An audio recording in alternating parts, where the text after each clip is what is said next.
I keep encouraging people, like even from the Facebook group, like, yes, definitely LinkedIn, but I think also your other social medias are also great places to show your own like curatorial abilities. Because I think now in like information and content overload age, I'm interested in what people can like curate. Like, what are you interested in travel, in food, in lifestyle, in like, where can I get this whole picture of you that could then give me some insights into who you are and what you care about beyond even just like the written out, I achieved this for this company and these metrics. Like those are important too. But I think that that gives a more like holistic picture. Kiss my aesthetic, branding, marketing, entrepreneurship. Greetings and welcome back to the Kiss My Aesthetic podcast. I'm so excited to have fellow blonde, tall marketing girl on the podcast today. Welcome, Amanda. Hello, thank you for having me. We actually got connected through Lead Impact, which is the leadership group we did here in San Diego. But for anyone who doesn't know you and what you do, can you tell us who you are, what you do, who you help? Absolutely. Amanda Moul, and I work at the Shipyard right here in San Diego. We are an integrated ad agency with offices across the country, and we do everything from big commercial shoots to small social content programs. So if you need it, our company makes it, and well. Yes, no kidding. It's been so great just getting to know other people through the leadership group, because I think being on the self-employed track and like knowing my family that had started their own businesses, it's crazy how much you get kind of tunnel vision to your own community. What drew you towards the Lead Impact program, and where do you feel like you like maybe learned or got to stretch in a different way? Again, like we got to know each other, so that was a success on my end. But tell me a little bit about what intrigued you about the program and what you learned. Well, I think I'm really fortunate that the Shipyard uplifts leaders. And so our managing partner and then one of our clients, San Diego Tourism Authority, are on the board and really respect the program. And so when I stepped into the role of vice president of account management, it was really important that I got to know everybody in San Diego and really start to see a leadership circle outside of the advertising community. Now, I do think it's funny you and I gravitated toward each other, but I think that's for a reason. But the goal was really to make connections and really learn other leadership styles. And at the end of the day, one of my favorite parts of it was the LAT program, or the program we did to support a nonprofit, so that you could really see the different industries of San Diego thrive and survive. Yeah, and we have a whole podcast episode with Veronica Peranti, who's the executive director of the program. So if you want to listen to that episode, that's really the deep dive. But we'll kind of leave the lead part of it here. And I'd like to do a little bit more of a deeper dive on your whole career trajectory and whether you always knew you wanted to be in marketing or not, like how you ended up at Shipyard. Let's lay the groundwork and tell us your backstory of it. So I have to go back to high school because I was always the artsy one. Even though you said I'm tall and blonde, I am the least coordinated human being. But when it comes to kind of design and art and painting, I know, right? Everyone always says, do you play basketball? No, and not well. But I was always into art. And so when I was graduating and looking at a college, I picked one where I could paint and make ceramic art. And I think the more I spent time, the more I realized that I needed a role that had the people side of it, the integration, the connection, not just the artistic side. And so I actually started in graphic design when I graduated and ended up kind of jumping ship into account management when I moved into San Diego, and I've really never looked back. Okay. And so then I love that you noted that already that the art itself wasn't enough for you. I can totally resonate with that idea. I wanted to be a business major and also wanted to be an art major, but the two schools were separate from each other. So you couldn't, at USD, you couldn't major in marketing and you had no connection, no conversation with the art department, which I always found to be so bizarre because the two things really go hand in hand, right? So I had gone to the majors fair and I went to the business school and I talked to the communications dean or whatever, professor. And they're like, yeah, if you want to do art, like you won't do it in a marketing degree. And I'm like, wait a second, what? And so then I ended up going to the art department and then kind of like falling into the business side of things. But it's my own kind of Achilles heel, I feel like, of not knowing the quote unquote business, like in an academic sense, but kind of falling into it in general. So I'm wondering if your kind of education trajectory, you said once you kind of got to the account side, you're like, okay, this is way more interesting to me. But you can still speak art language. I think it's kind of fun to be on Yeah. both sides. What, besides just feeling more fulfilled by the accounts and the people part of it, where was that kind of shift for you in your like early professional career? Yeah, I think what I realized very quickly is my design thinking is a superpower in account management, and the ability to really think through solutions visually ahead of time and kind of go through all the scenarios. And what I loved about the account management, or really the client engagement side of it, is I could use like that strategic visual side of my brain, but then map it out with practicality and timelines and the ability to kind of succeed and help prop up our clients and really make them the stars and the heroes of their own programs, which is really rewarding unto itself. So it wasn't that hard to make the shift. And I never felt like I was fully leaving my creative side. I feel like I am able to use that every single day. So those students that are really looking to land in a program, definitely, think through both sides. I wish I wasn't just, you know what, I'm going to go throw pottery, because I Yeah. realized really quickly that's not what I wanted to do. But I fortunately landed at a school, go Alfred University, very small school in New York, but that allowed me to go to an art school.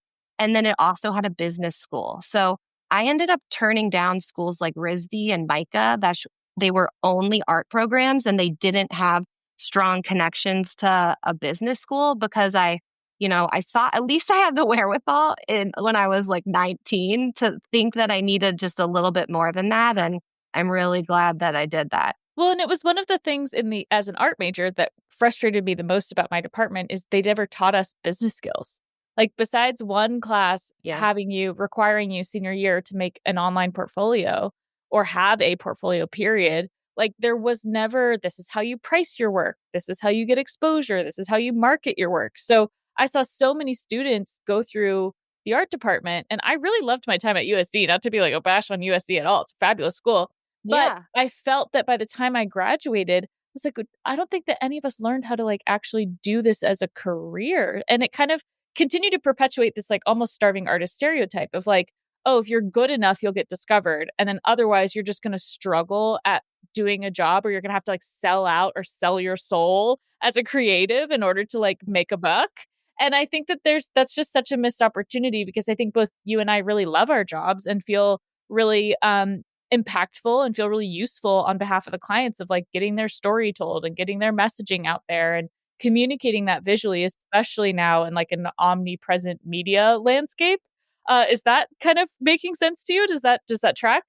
Yeah. I mean, I think what you're kind of tapping into is the idea of the soft skills that were not taught in college. And what gravitated like you and I together is our ability to connect and to communicate and to collaborate. And so when I'm thinking through, what I learned along the way from starting my advertising journey was just how important the business side of it, but then the people side of it that actually allowed me to grow and to stay organized and to strategize. And so you kind of need a mix of both of those things. And I think that's why they say, you go to college, you learn some stuff, but you really start to shape who you are and what you need to know as you enter the workforce. I would love for us to take some time this episode to really break down kind of our recommendations now that we have, some time in the rearview mirror since we've graduated, and how different the world is now, right? So if you're a young person who's like, your world or your professional career trajectory was really impacted by COVID or is really impacted by social media, um, I get DMs all the time saying like, "Oh, I'm graduating this year. Do you have an internship for me? Do you have a job for me?" And it used to really irk me because I was always like, well, where's your stuff? Like, how am I supposed to know if I am supposed to give you a job if like I've never seen what you can do? Like, that doesn't solve a problem for me. You've now put all the work on me as the business owner to like look into you. And that's not really helpful. So I kind of had to like adjust my own attitude about it and be like, okay, this is an opportunity to educate and to share. But if you were that Yeah. person now, like if you were 22 now and you're just about to hit the job market and you're interested in what you and I are interested in, a little bit of business, a little bit of art, trying to decide, am I going to freelance? Am I going to work for an agency? where do you even start to like map that out? Maybe it's not you, or it's a younger cousin or something that you're giving advice to. How would you describe what the opportunities are in 2025? Yeah. Well, I mean, advertising agencies are thriving and there's all different shapes and sizes. And I think it depends on your self motivation because you definitely have to be really hungry. Like, one of the things I really admire about you is you own your own business. You went for it, you created it, you built this world. And then you have me who's found myself in smaller to larger scale agencies because I kind of love this idea of like thriving and growing a team and being able to partner with these large scale clients and almost kind of bridge the gap between being a member of their team and a really strong client partner, and then connecting all the dots on the agency side. So, one of the first things I would, suggest somebody think about is really, what is their working style and what is going to work for them.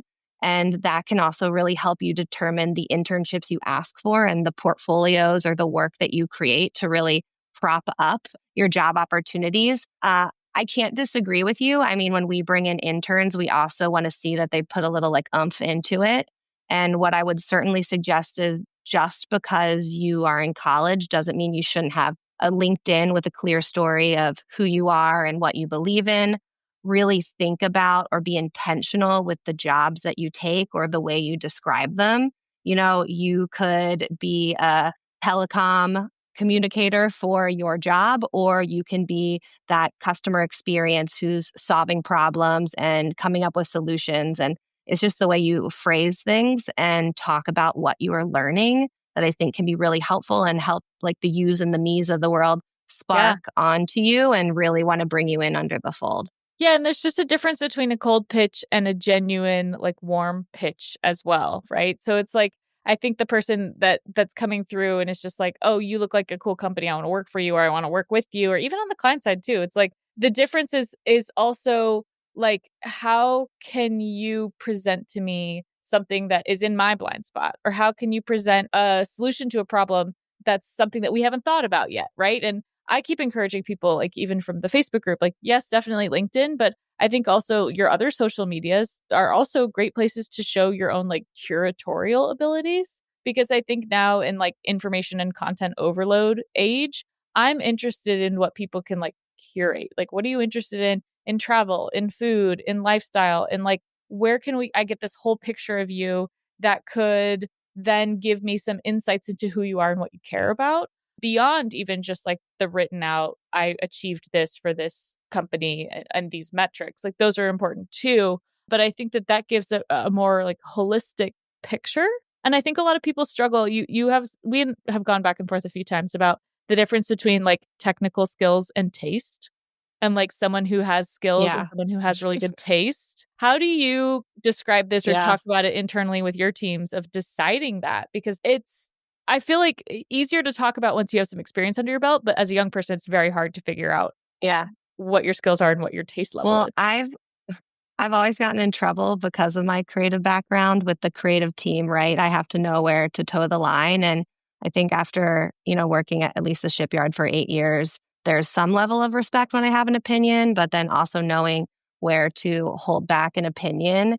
And so when you're seeing junior talent come in, I'm paying attention to different things than just exactly what they're designing because sometimes you can tell if somebody has really great bones, right? Yeah. They are picking up on the challenges you're trying to solve. They are great listeners, so they are not defensive. They really want to learn and they understand that feedback is a gift. Feedback is not a discipline. And I think that's a really important thing to remember when you come into the workforce. And then really it's like, how are you turning all of those things and all of that feedback into the next outcome? And nothing bothers me more than when we're spending time training different team members and we have them look at things and sit through multiple meetings and we explain the background and you expect after, 3 times of going through the circle, you're going to remember and then put into play what you've learned. And so I think the most important thing you need to do is listen and learn and then put those learnings into action because that really can be a make or break for you when you enter, especially into the advertising world. And it can be a big it feels sometimes like it's a big opposition to the creative brain, right? So you and I toe the line again of like, we have the business analytical brain, but then we have the creative artistic brain. And I think being able to toggle the switch back and forth is the superpower. I think for a lot of creatives that I run Yeah. into, they struggle with that accountability. They struggle with the note taking, with the follow up, with the timelines, with the parameters, right? And so it becomes this thing. And it's a feedback I've gotten from clients before where they're like, yeah, you're our fourth designer we've worked with because these other people couldn't get it done, or they ghosted me, or they didn't listen, or Yeah. I've had to beg them to turn over the creative product. And I know that that's rampant in the freelance world. But on the agency side, I've got to imagine like, there's not a whole lot of patience for that. Like this is a thing. You have to respond to an email. Like, hello, this is your job. Like Yeah. maybe tell me something that is in that vein, or an experience that you had where you're like, yeah, or how you cut your teeth on the industry. It's like, yeah, I learned the hard way. Like this part wasn't acceptable and I had to be available. Like maybe we can run through some of those scenarios. Yeah, I mean, it makes me laugh because we always joke and say creatives don't read.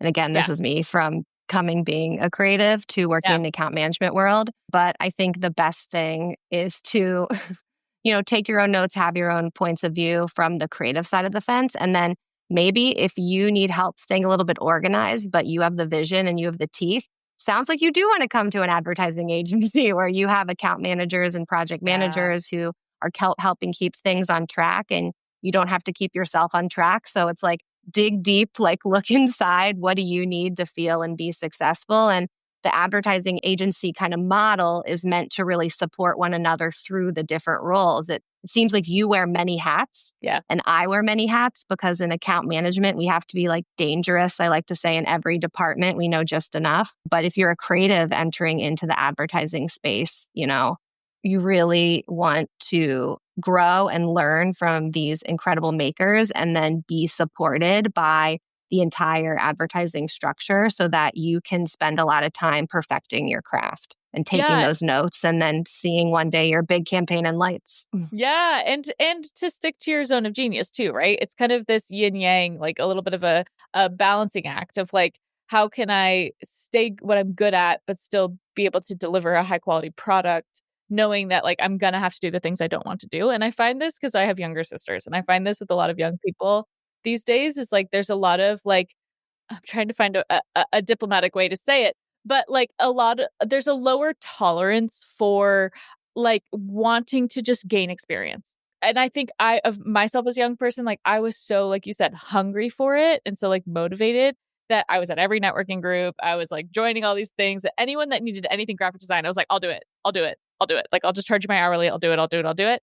Until I learned like, oh, that's actually like we could do a little bit better here and like put together some packages. But I think that you don't know until you try, and you have to realize that when you're new, like it's a risk for that person to hire you in a sense because you don't have the experience. So number one, you can't come out swinging like top of the market price point, and number two, like or top of the market salary requirements with no experience, and number two, Yeah. like you have to realize like that you do have to make sometimes a little bit of that investment, and there seems I think with younger people like less tolerance or less inclination to want to do that. Where do you think that comes from?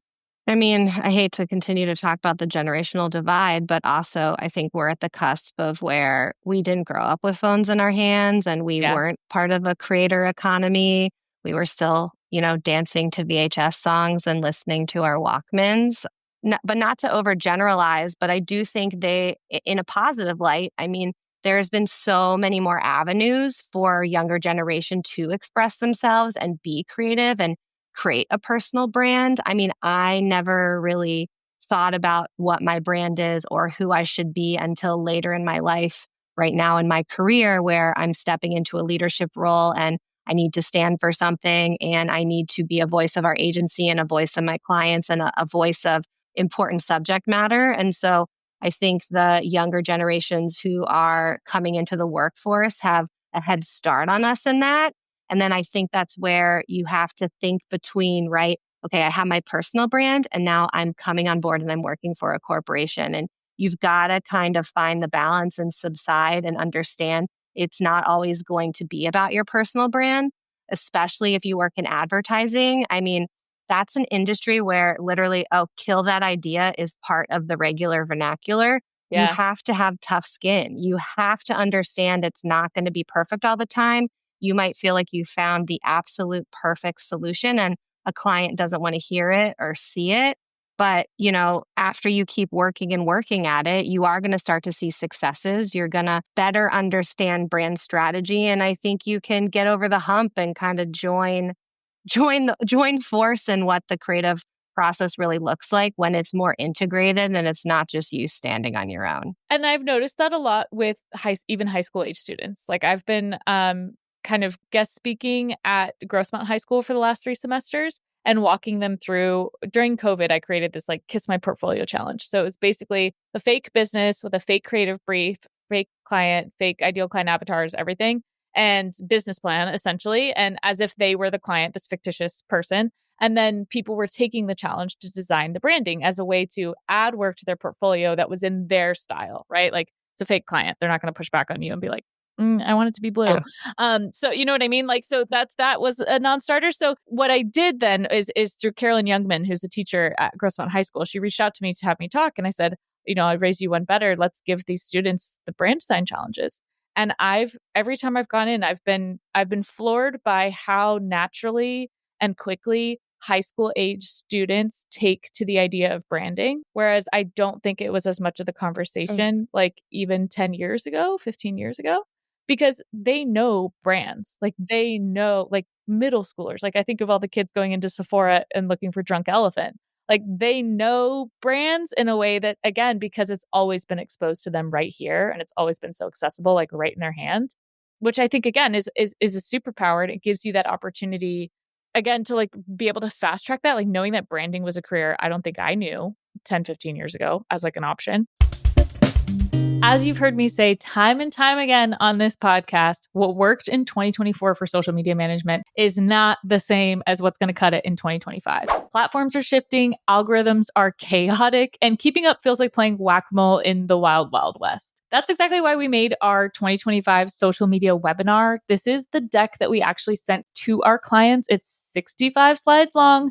And in the 45-minute webinar, I basically walk you through all the platforms, who owns them, their involvement with the current political administration, what are the pros and cons of each platform, what content performs best, as well as what our team would need for strategy, content creation, and posting and engagement to run the strategy on behalf of your brand. So whether you're a small business owner looking to work with us, or you're also a social media manager or creative just trying to get a better grip of the social media landscape, this is a resource you're going to want to take advantage of. You want to head to our website, mkwcreativeco.com/resources. So mkwcreative.co/resources. This is the 2025 social media webinar. And just for you, I included the one-pager reference guide that we've also sent to our clients to really give you the full menu of options in one big flash sheet. So take advantage of it or hit the link in the show notes to get access to our 2025 social media webinar, because it is wild out there and you shouldn't have to figure it out by yourself. Good luck. Enjoy.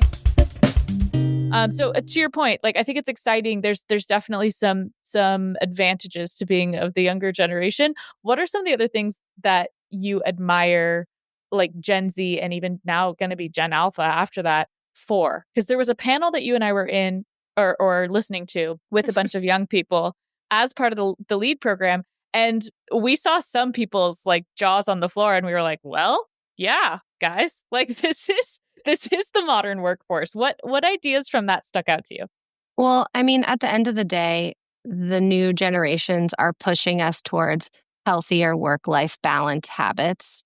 And I think the people that are struggling with that or seeing that, we have to understand that we need to do better for the generations that come after us. And truly having the peace of mind in your life, I know 100% can lead to stronger, healthier, happier work Human? product. So Yeah. for that, I truly admire them. Yeah. And like what we talked about at the top of the conversation too, though, it's knowing when you have to roll up your sleeves and dig in. And so it's been hit or miss with working with younger talent and those that want to commit and know that they are jumping on board an assignment that not necessarily is going to fall to a 9 to 5, and those that are like laptop down. And so I Yeah. think there's some positive things. And then I think there's opportunities to really, if you are joining the workforce, also look at the industry you're joining. because I'm not here to make any of my team members work to the bone, right? No. We don't want that. We want everybody to have a healthy, happy life. But if a client needs us, if we have a very important project, I need to see that you're committed and you want to put in the time and you understand the value of it, even for you just entering the workforce to be part of that project. And I think that also really sets your trajectory, especially with advertising agencies, the quality, the type of agency you want to be a part of. Like the Shipyard's probably the biggest agency in San Diego. And so if you're living in this area and you're looking at advertising, I hope you'd consider us. But, we're not going to be the smaller Right. 9 to 5, make your own schedule. We have flexibility, but then we have very demanding clients that Right. really need to see us bring their brand story to life. No, absolutely. And again, that's where I think also as a young person can look to the leadership. Like, how does the leadership, do they practice what they preach, right? Like, do you perceive Yeah. your leadership to have work-life balance? Do you perceive them to have the kind of boundaries that you would expect, or to the opposite? Like, are they fritzed? Like that'll tell you a lot about who you're working with, right? Like client side too. And I think that that's what I always try to show. But then I also find myself to the other side of the coin of like, I watch my parents grow their business and be really stressed and have staff changes and try to scale and then scale successfully. And it's interesting, but I also see myself from the sidelines being like, it's that dilemma of like, do I want a legacy company or a lifestyle company? And I'm like, just having a lifestyle company sounds pretty good. Like pay the bills, don't need to be huge, like do really good work for really cool clients, and not try to be so big. Whereas I think my younger self was like, oh, I'm gonna have my, like you said, name up in lights, big old building, tons of employees, like a whole army of people that work for me. No, no, no, no, no, no, no, no. I feel like that's changed a lot too, right? And the world has Yeah. changed. So I think it's so interesting to kind of look back on it, but then also to kind of look forward as well. And to the looking forward part, I'm so curious where you think things are headed with advertising and marketing. Obviously, there's a lot of chaos going on in the world. There's a lot of things that change. Social media apps are here one day, gone the next sometimes. Out of home, events, wealth discrepancies in this country are crazy. So, like, there's that to consider. I mean, there's just so much in the water right now that I feel like, our clients were having all kinds of conversation. Are we going back to print? Are we just going to do digital SEO? Like, what are some of the things that have you excited and some of the things that have you cautious about our like advertising marketing industry in general? Well, where I'm very excited right now, and some of the projects that I'm working on right now, specifically with a nonprofit called Veloz and runs the Electric for All campaign. So when you specifically talk about what's going on in our world, the good, the bad, and the ugly, I stand by the fact that EVs are the way forward for what we need environmentally. And we need to continue that message no matter what the news cycle is saying. And I bring that up specifically because that's an example of a project where we're really pushing the envelope on what advertising can and should be. It's not necessarily just the shiny television campaign. We're really challenging the creative teams to think about, earned first approaches where, Yeah. one viral moment or just one, even like a smaller price thing can really, blossom into the most impact you could possibly see in a short period of time. And coming from, more traditional advertising to start, like Mad Men style, I always was a part of the whole, okay, we're going to concept the campaign in the 30-second spot, and then we're going to build everything out from there. And so what I'm excited about right now is that social earned first approach that then can lead into the bigger beauty of the brand. And what we should all be nervous about but excited about is AI, Yeah. because at the end of the day, advertising is an art form and we need and want to respect our artists, our creators, our designers, our animators. And again, the creatives would kill me when you see them mock up something so beautifully in AI and you're like, just use that. But in the back of your mind, you cannot do that because it's not ethical. And so I don't think our industry has fully landed on what those standards are, so that we can make sure we continue to uplift the importance of creativity, but then use the tools at hand, right? Like ChatGPT changed the game. But Yeah. am I copying and pasting what ChatGPT is telling me? No, I am not. I am helping it be my research assistant, I'm helping it draft something, but it is not replacing my words, who I am, what I need to deliver for my clients. And so I think, especially this up and coming workforce that is so Yeah. used to like talk to text. Like my niece is 11 and I never see her text. She only uses her Okay. voice. It's the same thing for like the Google Geminis and the Yeah. searching things on ChatGPT. Like we got to be careful. And I am definitely keeping my pulse on how ethical AI is Yeah. going to kind of stake its claim within the advertising space. And it's changing quickly, right? Like, and it's also to your point, it's exciting to me. And I'm more of an AI optimist, I think, in general, as far as like it democratizing the tools for smaller businesses to be able to Yeah. make bigger splash. Like it's giving us the opportunity to, when we were working with San Diego Open, the tennis tournament, we created an entire AI campaign as if like tennis was taking over San Diego and like there were tennis balls spilling into the streets and coming up through ocean Yeah. waves. And there was a guy surfing through a wave of tennis balls that could never practically get pulled off. First of all, environmentally. Second of all, physically. Thirdly, like in any type of way that the budget would allow. Like there's just no chance. So to be able to Yeah. do that and then have a little bit of a viral moment and like piss off some boomers that didn't understand it, like to me, like win-win, right? Like so that one for me feels exciting. But in that same campaign, I created like as if like there was a tennis court themed ice cream pop up because I was really trying to push them like, hey, let's use these as pitch materials. Let's go talk to that artisan ice cream maker Yeah. in San Diego County and get them, instead of just having this, hey, do you want to collab with us with no collateral? Show them the vision. Show them this is what the pop-up would look like and here's what the Yeah. merch could look like and here's the ideation. But that's all stuff that I'm always saying on this podcast too, is like I'm using AI to help show me the picture in my brain and I'm using it as a tool to Yep. then show someone else, just like a translator would, right? If I speak a different language from you and we need to use a translation service, then that helps me communicate with you. So I think in that way, it can be very democratizing and very exciting, but you're totally right. I mean, I think, especially as a logo designer, like like it's right on my heels as far as like people making logos with ChatGPT, and they are. And I can see them from a mile away. And we can also tell when your logo is made from Yeah. Canva. But also, if you're a small Etsy shop and you make artisan soap, who's to say that you need $20,000 worth of branding? You don't. Like, you don't. You know what I mean? Like, Yeah. all And things you being have to know that. proportionate. Yeah.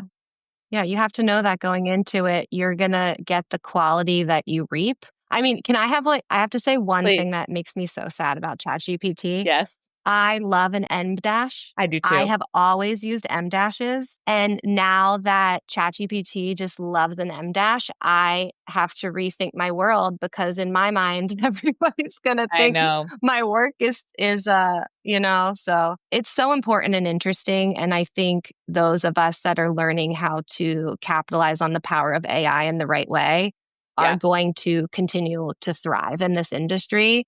And I mean, my biggest advice for, not just college kids, but anybody else that's listening of our age or older, like take the time to learn how to do it. And honestly, I just started asking it things. I didn't really have an official training. And through using it, I learned the power of it and how it can make your life so much easier. And you can get things done faster and find things that you didn't even know existed that made everything better. So One of my more favorite power ways to to it. use it is also, I think it's great for people, how people learn. So I have a client that she's going to love that I'm saying this because I should tell her all the time. She gives me feedback in the most long form, like paragraph, paragraph, paragraph, paragraph, paragraph. Like Oh, I'm yeah. not joking, novels. Like she writes, I'm like, you need to write a book or something. Cause like this is a lot of words to say, like 6 things. And so I will see that she's left me this huge message. I am not a written processor. I am a verbal processor. So I'm always telling her, send me a Loom video, send me a voice note. She's like, no, I need to sit down and write it out. So I just take that whole thing and put it to ChatGPT and I say,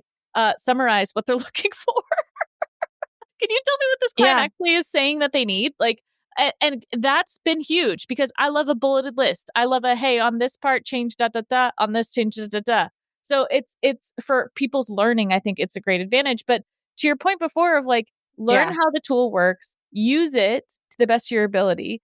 Don't use it as a substitute for your brain, and hopefully use it as a way to also free up your time to do more of what we're doing right now, which is having conversations with people Yeah. using your brain. We're not sitting here communicating to each other through ChatGPT, but get, I think, one of the most one of the most underestimated skills from young people and professionals in general is how you can public speak about what you do and how you do it and the problems that you solve. Because I think that the communications we sat through, again, 10 different sessions education wise, and I can count on one hand the ones that I really, really remembered what the person said. And like being an effective communicator and summarizing your thoughts and being able to pull together an idea to talk to someone, because that's something that, again, until Elon Musk puts all those microchips in our brain, like where that's not something that's going to be replicated, right? So same with the high school students at the end of their brand design project. I recommended to all of them record a video presentation of yourself walking through your own design decisions, saying this was the challenge, Yeah. this is my proposed solution, and this would be the outcome. Because that skill in itself, I think, is slept on. Do you agree with that? Yeah. No, communication, especially public speaking, is very imperative. You have to be able to not just speak, but tell a story of what you're doing. And to your point, have to make it interesting. And I would certainly recommend that anybody spend the time to perfect and practice those skills, because that's also where people start to stand out, right? And fall to the wayside. When you're early on in your career, if you can, through clarity, be a connection between people, ideas, and impact, you will be remembered and you will rise up quickly. And your ability to do that succinctly, no shade to your client, but especially in advertising, is really important. You don't want to get up there and ramble. You want to have a sense of responsibility and purpose for what you're communicating to these people, and that can really take you really far. So, dig into those soft skills. Seriously, it's huge. And just general preparedness as well, like being ready for client meetings, having your agenda set, like knowing what the purpose of the meeting is. Like it sounds so elementary to like keep harping on this, but to be able to be on a call, whether it's with a client or a team, and say, hi, today we're here. We're going to talk about these things. These are the topics I want us to cover. And at the end, if we have time, we'll open the floor if people want to throw in ideas or whatever.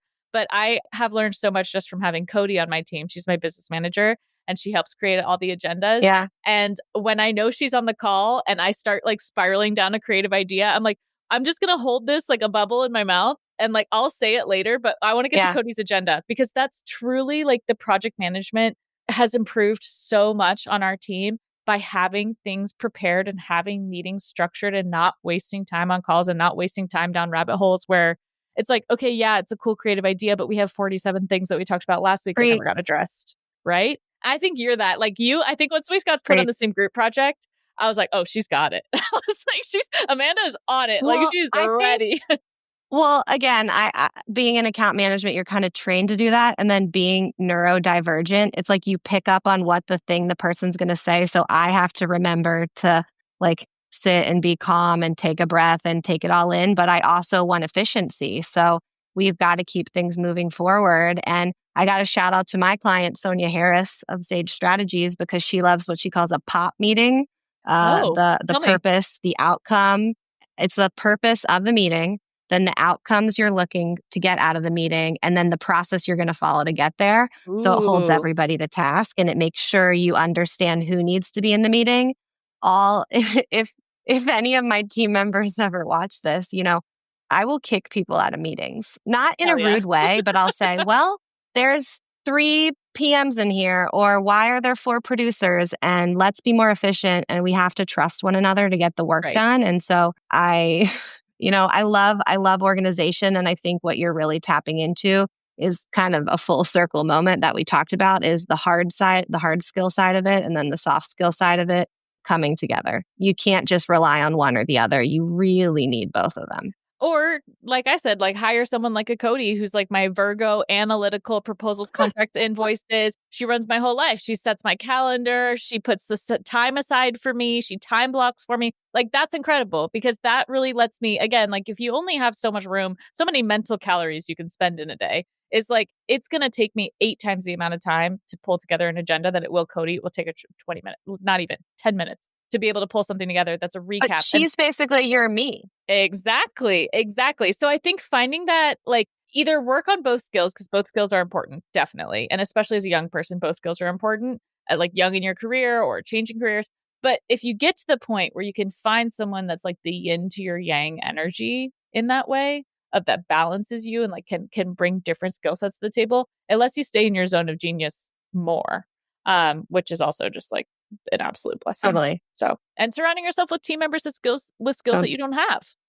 That's what makes Yeah. a good, well-rounded Not team. everybody's going to be, not everybody's going to be great at the same things, but you can strategically build a group of amazing creative people around you that kind of like come together, superpowers to deliver an amazing product on behalf of clients or whoever that you're working for. Absolutely. Absolutely. Well, this was wonderful, as I knew it would be. If anyone is interested in working with you over at Shipyard, whether they're a client or there's someone looking for a job or an internship or an opportunity, where can they find you, follow you, connect with you, plug yourself? Because I feel like people are going to be interested. Oh, yes, absolutely. So you can find me on LinkedIn, Amanda Moul, Moul, and I am with the Shipyard, not to be confused with real ships. We build ads, not ships. But you can find us on theshipyard.com and you can see all of our great work. We work with some really amazing clients in San Diego, like San Diego Tourism Authority, San Diego Gas and Electric. And then we also work with more global clients like Visit California, as I mentioned, the Electric for All campaign. And we've done some other fun projects in and along the way. So would love to hear from you. Check us out. Amazing. Well, thanks everyone for listening. If you enjoyed today's episode, don't forget to rate and review, subscribe on YouTube, send to a friend, share it, save it, comment if you're watching this on social. And thanks so much for listening. We'll catch you next time. Thanks, Amanda. You got it. Bye.